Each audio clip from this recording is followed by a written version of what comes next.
Good morning students. Today we are going to start electric field. बहुत important derivation है electric field due to plane charge sheet या फिर plane sheet की बात करते हैं. प्लेन सिमेट्री की बात करेंगे हम यहाँ पे. तो पहले हम बात करेंगे यहाँ पे नॉन कंडक्टिंग शीट की.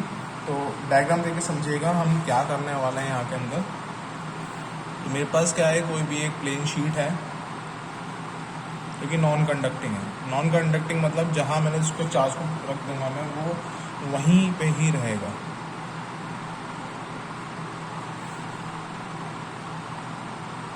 ये कोई भी मेरे पास शीट आ गई, ठीक है. This is the sheet. और हम क्या कर रहे हैं इसके अंदर, मैंने इसको जो चार्ज डेंसिटी है वो सिग्मा दे रखा है. ओके. तो जब मैं इस चार्ज डेंसिटी सिग्मा देने का मतलब पूरे के पूरे सरफेस पे यूनिफॉर्मली चार्ज डिस्ट्रीब्यूट हो जाएगा एक तरफ, ठीक है. सो जब हम इसके गॉसियन सरफेस की बात करेंगे, गॉसियन सरफेस जब मैं बात करूँगा तो अगर मैं एक छोटा सा इसका एलिमेंट लूँगा तो इसको हम जब एक्सटेंड करेंगे सो कुछ इस तरीके से ये बाहर की तरफ निकल के आएगा.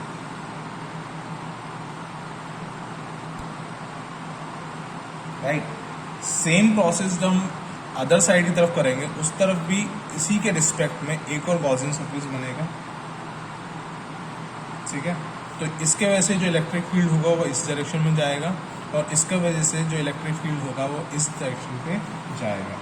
सो जो नेट इलेक्ट्रिक फील्ड होगा और जो इसके सेंटर से मैं बात कर रहा हूँ ये r डिस्टेंस पे मैं कंसिडर कर रहा हूँ.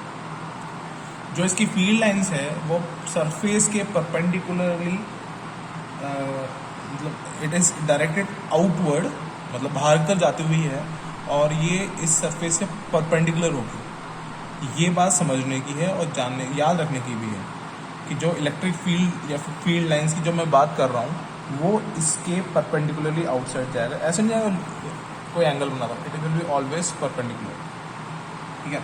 सो जब हम इसका गॉसियन सरफेस बनाएंगे it is a close cylinder. तो जब मैं क्लोज सिलेंडर की बात कर रहा हूँ यहाँ पे, सो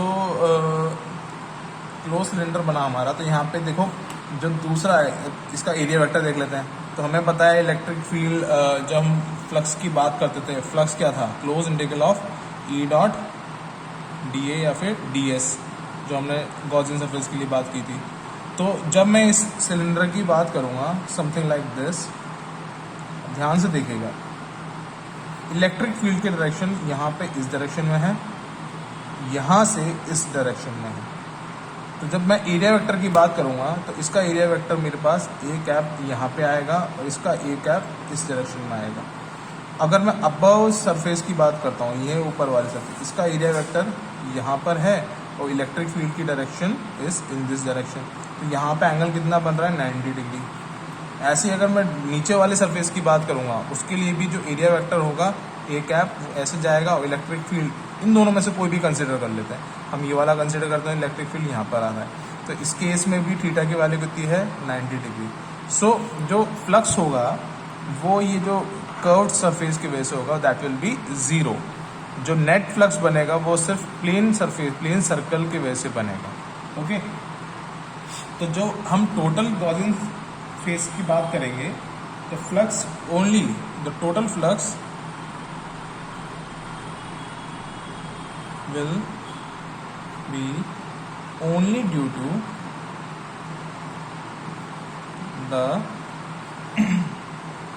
end caps कह सकते हैं, ठीक है.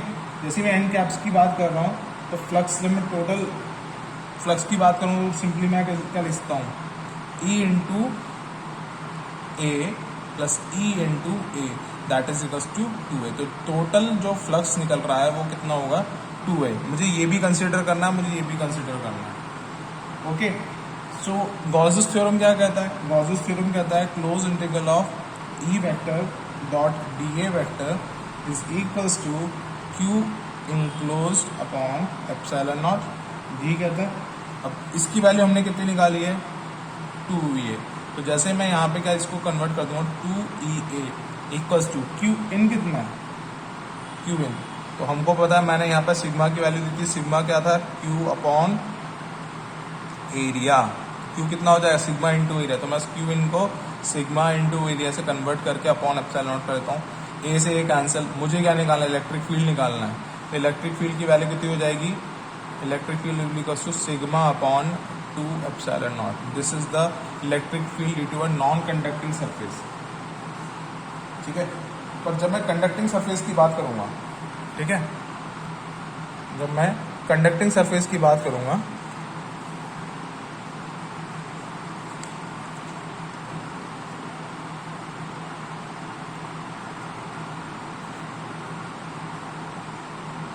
की जब हम बात कर रहे हैं, ठीक है ना, या फिर कंडक्टिंग शीट की बात कर रहे हैं, उस केस में क्या होगा, जैसे ही मेरे पास कोई शीट है, मान लो कि ये है शीट, इस शीट पे जैसे ही मैं चार्ज दूंगा तो जो इलेक्ट्रिक चार्ज होगा सिग्मा, वो इस पूरे के पूरे सरफेस पे यूनिफॉर्मली डिस्ट्रीब्यूट हो जाएगा। और जो इनसाइड चार्ज होगा, मतलब क्योंकि कंडक्टिंग है तो इनसाइड विल बी जीरो, तो क्यू इन जो इस केस के अंदर बात करेंगे वो हो जाएगा जीरो। तो इसका मतलब क्या हुआ, जो electric field inside will be equals to zero.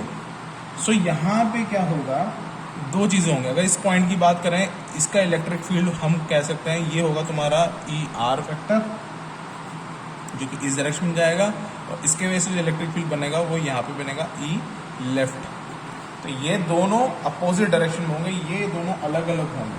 ठीक है, सो जब हम ई आर की बात करेंगे, ध्यान से देखिएगा, ई आर की बात करेंगे, इसमें क्या होगा, ये जो प्लेट है इसके वजह से इलेक्ट्रिक फील्ड और इसके वजह से इलेक्ट्रिक फील्ड दोनों ऐड हो जाएंगे।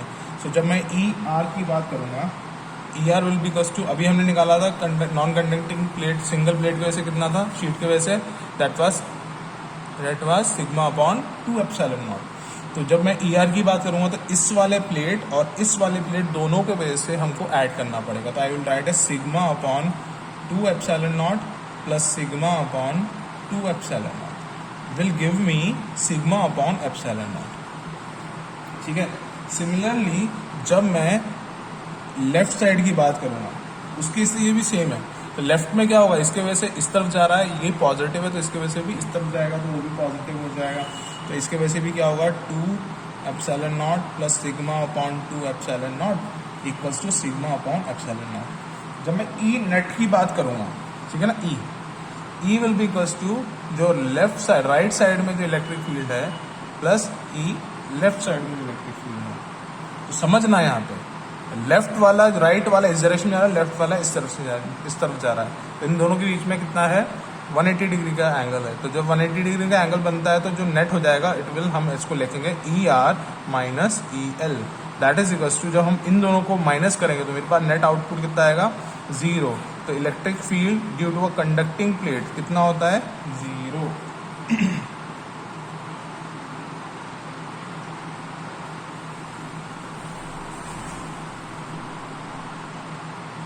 इनसाइड, यहाँ पे हम बात करेंगे E N equals to inside.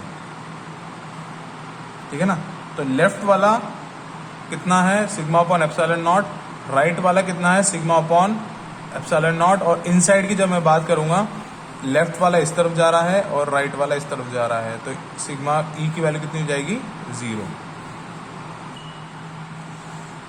Students, मैं यहाँ पे क्लियर करना भूल गया था, यहाँ पे जो हम बात कर रहे थे ये वाला इनसाइड की बात कर रहे थे, सो थोड़ा नोट कर लेना। तो ई इनसाइड की वैल्यू कितनी होगी, E inside will be equals to zero, जो हमने प्रूव किया था यहाँ पर। ठीक है, नेक्स्ट जो टॉपिक हम स्टार्ट कर रहे हैं, that is electric field due to 2 parallel non conducting sheets. Electric field due to 2 parallel non conducting sheet.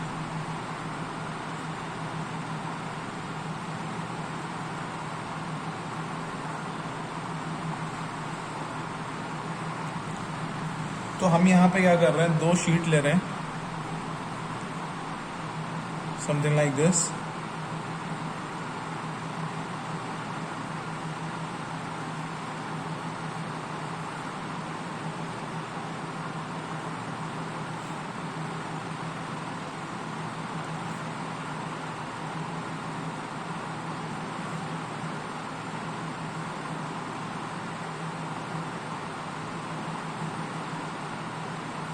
और इन दोनों को मैंने क्या कर रखा है, पॉजिटिव पोलैरिटी पकड़ा दी है, मतलब इस पे भी प्लस सिग्मा, इस पे भी सॉरी इसको हम सिग्मा 1 दे देते हैं, इसको हम सिग्मा 2 देते हैं। पोलैरिटी अभी मैंने डिसाइड नहीं किया, तो जो प्लेट ए है और ये बी है ये बिल्कुल सेम है, इन दोनों के जो बीच का डिस्टेंस है वो डी दे रखा है मैंने, और जो प्लेट 1 पे जो सरफेस चार्ज डेंसिटी है वो सिग्मा 1 है, और प्लेट 2 पे सरफेस चार्ज डेंसिटी सिग्मा 2 है। सिग्मा 1 और सिग्मा 2 साइमल्टेनियसली दोनों पे हमने दे रखा है। सो जब मैं इसकी बात करूँगा, यहाँ पे 3 फील्ड होंगे, रीजन होंगे। एक होगा पहला रीजन जो हमें ये देखना है, दूसरा रीजन इन दोनों के बीच में होगा, तीसरा रीजन जो राइट हैंड साइड में होगा। ठीक है, तो पहले साइड की बात कर लेते हैं हम यहाँ पे, ठीक है ना। तो इसकी वजह से अगर मैं इलेक्ट्रिक फील्ड E1 मानूँ तो यहाँ पे दोनों इलेक्ट्रिक फील्ड ऐसे जाएंगे। ठीक है, जो बीच में होगा एक इलेक्ट्रिक फील्ड इस डायरेक्शन में होगा और एक इलेक्ट्रिक फील्ड इस डायरेक्शन में। जो थर्ड में भी दोनों इलेक्ट्रिक फील्ड एक ही डायरेक्शन में होंगे। ठीक है, तो जब मैं फील्ड एट फर्स्ट पॉइंट की बात करता हूँ, ठीक है ना, अब अगर फर्स्ट पॉइंट मैंने नेगेटिव लिया है और दोनों का ऐड ही करना है मुझे, तो जब मैं इसको हम इसके वजह से हम कर लेते हैं E1, इसके वजह से E2, इसके वजह से E3। जब मैं E1 की बात करूंगा, E1 की वैल्यू कितनी होगी, तो मैं E1 की बात करूंगा that will equals to sigma 1/2 epsilon naught plus sigma 2/2 epsilon naught. ठीक है, तो जब पूरा ऐड करेंगे हम इसके अंदर, तो मेरे पास क्या आएगा, sigma 1 plus sigma 2/2 epsilon naught. कई बुक्स के अंदर आपको ये नेगेटिव मिलेगा। Why negative? क्योंकि अगर मैं एक डायरेक्शन पॉजिटिव लेता हूँ तो दूसरी डायरेक्शन नेगेटिव लेते हैं। तो अगर मैं इसको नेगेटिव लेता हूँ तो इसकी वजह से जो इस तरफ जाने वाला इलेक्ट्रिक फील्ड होगा वो नेगेटिव होगा, इलेक्ट्रिक फील्ड लाइंस इस तरफ वाली पॉजिटिव लेंगे। तो हम यहाँ पे साइन नेगेटिव लगा लेते हैं, ये क्लियर रखना। अगर आप पॉजिटिव भी लेके चलते हो तो कोई इशू नहीं है। पर जब मैं E2 की बात कर रहा हूँ, E2 के अंदर हम क्या करेंगे, राइट वाले को पॉजिटिव, और देखो यहाँ पे इसके वजह से क्या होगा, इलेक्ट्रिक फील्ड इस तरफ जा रही है और इसकी वजह से इलेक्ट्रिक फील्ड इस तरफ जा रही है। तो मैं क्या लिखूंगा, तो सिग्मा 1 इज पॉजिटिव, और इसके इस पॉइंट के सिग्मा 1 पॉजिटिव है और सिग्मा 2 नेगेटिव है। तो मैं क्या लिखूंगा, sigma 1/2 epsilon nought minus sigma 2/2 epsilon naught. तो इसको अपन और लिखते हैं सॉल्व करके, sigma 1 minus sigma 2/2 epsilon not.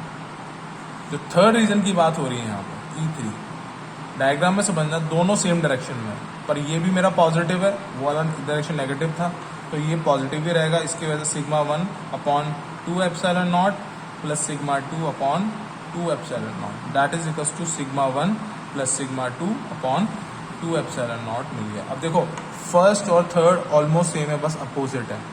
Second वाले जो रीजन है ये इम्पॉर्टेंट भी है और ये कैपेसिटर के रिस्पेक्ट में भी काम आता है ये वाला। ठीक है ना, क्या होता है अभी थोड़ी देर में देखते हैं। सो हमारे पास यहाँ पे 3 केसेस हैं। पहला हम लेंगे केस 1, ठीक है ना। केस 1 में हमने क्या करा, सिग्मा 1 इक्वल्स टू सिग्मा 2, ठीक है, दोनों को मैंने पॉजिटिव पोलैरिटी दे दी प्लस सिग्मा। तो E1 कितना था, जो E1 मतलब फर्स्ट रीजन की बात थी, तो वो कितना था मेरे पास, minus of sigma 1 plus sigma 2/2 epsilon naught. दोनों को मैंने पॉजिटिव कर रखा, सिग्मा 1 सिग्मा 2, इसकी वैल्यू कितनी हो जाएगी, -2 सिग्मा/2 एप्सिलॉन नॉट। तो इसकी वैल्यू कितनी होगी, सिग्मा/एप्सिलॉन नॉट, वो भी माइनस का। ठीक है, इसका केस 2 देखते हैं हम। जब हम केस 2 की बात कर रहे हैं, केस 2 कौन सा होगा, जब मैंने सिग्मा 1 इक्वल्स टू सिग्मा 2 कर रखा है और इसको मैंने नेगेटिव सिग्मा ले रखा है। ठीक है, तो उस केस में हमारे पास E3 की बात करेंगे हम। कौन सा, E3, और सॉरी केस 2 नहीं करना हमको, अभी हमने सिर्फ रीजन 1 की बात करी है, E1, अभी हमको E2 निकालना है। ठीक है ना, सो E2 कितना हो जाएगा, E2 हमारे पास था sigma 1 minus sigma 2/2 epsilon naught. दोनों की वैल्यू सेम है, तो ये कितना हो जाएगा, 0। और जब मैं E3 की बात करूंगा, E3 will be equals to again sigma 1 plus sigma 2/2 2 epsilon naught, that is equals to, फिर से V2 sigma upon 2 epsilon naught equals to sigma upon epsilon naught. तो आपको देखो E1 मतलब रीजन 1 और रीजन 3 में सेम आ रहा है और पर रीजन 2 में 0 आ रहा है। नेक्स्ट जो हमारा है केस 2 है, केस 2 कौन सा है, जब हम sigma 1 equals to sigma 2 equals to minus sigma लेते हैं। जब हम ऐसा कर रहे हैं तो इस केस में फिर से वही चीज होगी। E1 की वैल्यू कितनी थी, E1 था मेरे पास minus of sigma 1 plus sigma 2 upon 2 epsilon not.